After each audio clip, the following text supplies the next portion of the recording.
Okay, today is the first day of conditioning my straw bale garden. I'll go over kind of the finer points of the setup, maybe some tips, and then I'll show the first day of treating the straw bale so they start to decompose, so then you can plant actual plants into them. So what's going on here is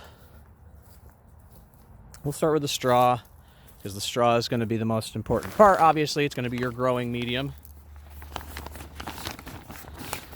So you just have a straw bale, not a hay bale, a straw bale. Now, when setting these up, you obviously want this thinner section on top. This is where you're going to plant. And if you notice that the way that these get baled up, you can see that the straw, it looks like small straws.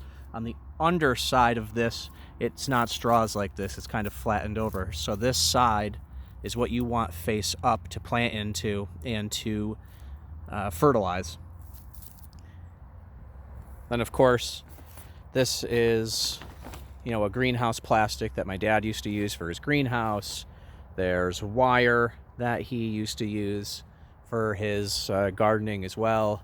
I bought this stake. Now this stake is one of the T-style stakes.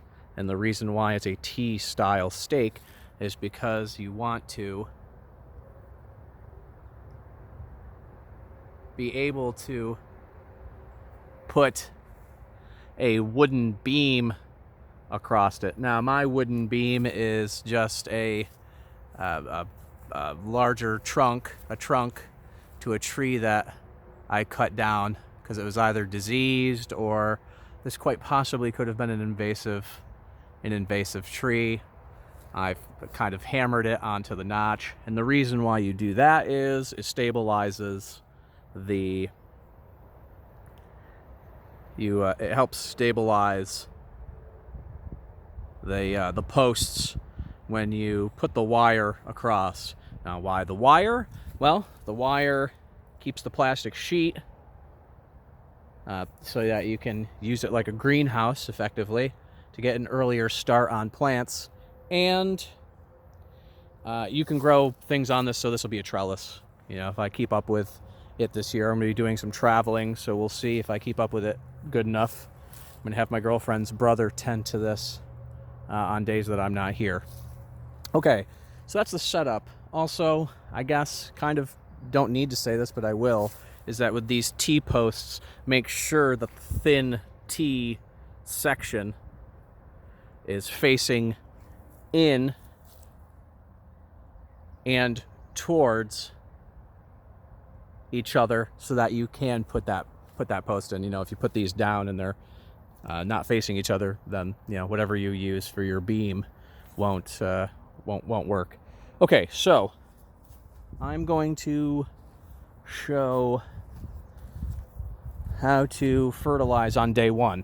This takes 12 days or so to fertilize. So first, 2 pails. These are 5 gallons each. What's in there is rainwater. I've got my table, a scale, urea. At this point, we're just looking for nitrogen. So this is the most inexpensive nitrogen that you can use. You can do organic stuff, but you're going to use a lot more weight to get what you need. So yeah, $8.99 at my local store. This is the least expensive version for nitrogen for me. So I'm going to set up this tripod real quick. What we are aiming for the amount of nitrogen for this first day is 22 grams of nitrogen. Now the urea is 45% nitrogen. So mathematically, to get to that 22 from 45, you can take 22, what you want in grams, and divide it by 0.45, and that will give you grams of what you need of the urea to acquire 22 grams. So I'm going to measure out the urea. Each 5-gallon bucket obviously has 5 gallons of water. So I want to do 2.5 gallons per bale, and that means that I will need 98 grams of the urea per bucket, and then each bucket split in half per bale. I'll go through that again.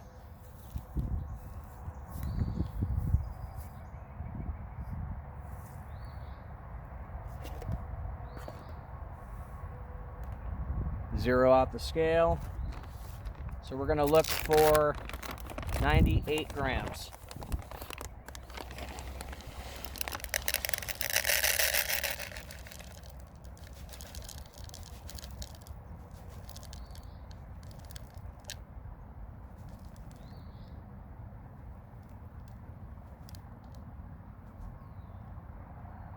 All right, 98 grams.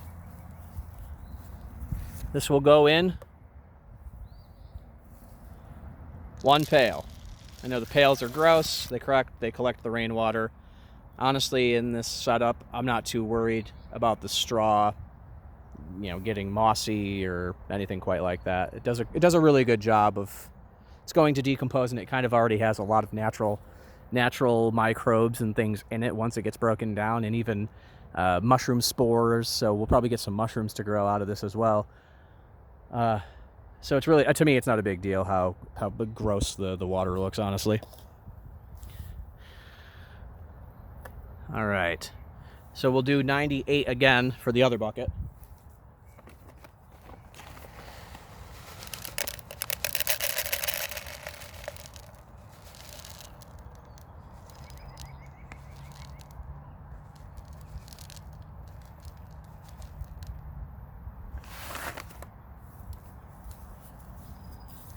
Here that is. And voila. Now, time to stir it up, because this urea does dissolve. I made the mistake of last year using a type of lawn fertilizer that did not dissolve, so it just left black material on top of the bale. So I'm just going to use this stick. This is a smooth buckthorn, an invasive species. Try to cut these down. So we don't need it 100%. I just want it flowable. 100% dissolved, I should say. So it's just flowable.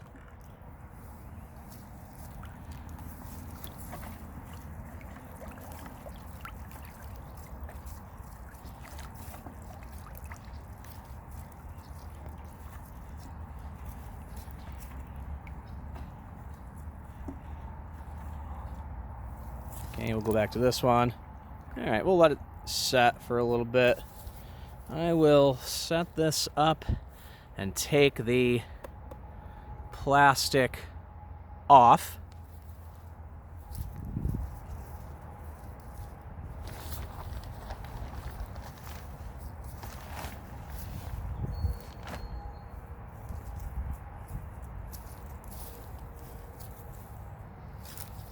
And now I will take the buckets and I will do half a bucket per bale. So 2.5 gallons, which would be 49 grams of the urea, which is 22 grams of nitrogen in an ammoniacal form.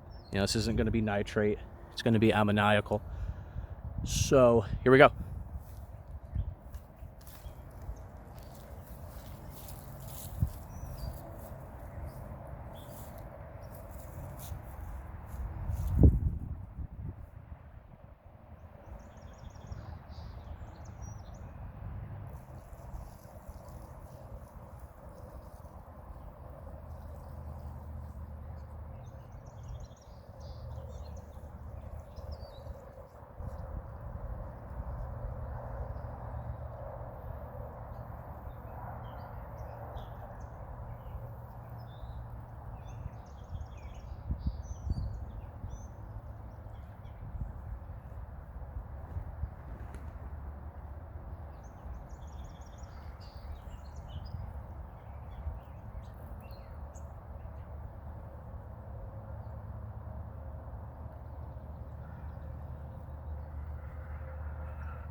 Okay, yep, replace the tarp. What we're looking for is it to warm up in there. You know, decomposition creates heat. That's what we want for the straw bales, for the straws to break down. So why? Why grow in a straw bale? Well, it's already a raised garden, right? You don't have to till. There's almost no weeding. You can set it up so it has its own trellis system. Oh, about the orientation of this, I forgot. This is the west, and the wind typically comes from there. So you want the bales to be perpendicular to where your wind comes from the most. And then also because of the sun, the southern sun here will see this side most of the time. So you want your straw bales to be north-south oriented for sun and wind reasons, so that when the wind comes through, it can help with deterring, you know, diseases and stuff like that, like fungal diseases mostly. So other reasons, as you just saw, I poured water in there and it was not hydrophobic. The pore space is really good for pouring water, so I just used 10 gallons of water and it took that amount of time to saturate the bales. And trying to do that in a soilless medium, or even this yard's interesting. There's definitely a lot of clay, but there's also silt and sand. So it really depends. Water infiltration here in certain spots is not great because it's been trampled down so much, and it's clay. So water infiltration in this is really good. Rabbits don't bother it. The one animal I've seen on top of this was actually snakes. Snakes seem to enjoy this, which is pretty cool. I will show you a setup. The deer around here eat things that usually I wouldn't think deer would eat, but they do. And so I will show that. Let me just do my face. So I'll show you how to set up fencing, very simple fencing that will keep deer out, which will be huge, very important. So what else are the other benefits? I guess you'll kind of see as it goes along. Also, if you were to put this closer to your house, you could use a soaker hose on a timer to water it. Now, I use buckets to do it, so I lug it around to water. What else? You can orient this in a bunch of different ways. So I also make a cold frame out of this by making a square rectangle ultimately out of 4 bales and then covering it in plastic. I was able to get a lot of elderberry to propagate over winter last year using that as a cold frame. So a lot of perks. Also, when come to think of it, it only took me 45 minutes to set this up yesterday. And if you have a free straw hookup, it would have cost me nothing for the materials to have do this year. I bought the posts last year, the beam I found in the woods, the wire, and the greenhouse plastic I already had. So I bought the straw, and it was in total $38, which is probably expensive, but the volume of these is like a 40-gallon soilless container, and that cost would be probably at the least expensive bagged soilless media would probably be that price or more for one straw bale. So it would be close to $120, $130 for a soilless mix if you just bought a bagged soilless mix, probably depending on your agricultural setup. I live in an agricultural area, but I still think the prices for the agricultural stuff at the store is expensive. So that was day one. Tomorrow will just be a soaking day. I'll video it anyways, but I will maybe think of other things and I'll tell you what I'll put in it this year and so forth. Thanks for watching. I hope this was informational. Like and subscribe. I would like to get to 1,000 subscribers. And yeah, thanks for watching. Bye.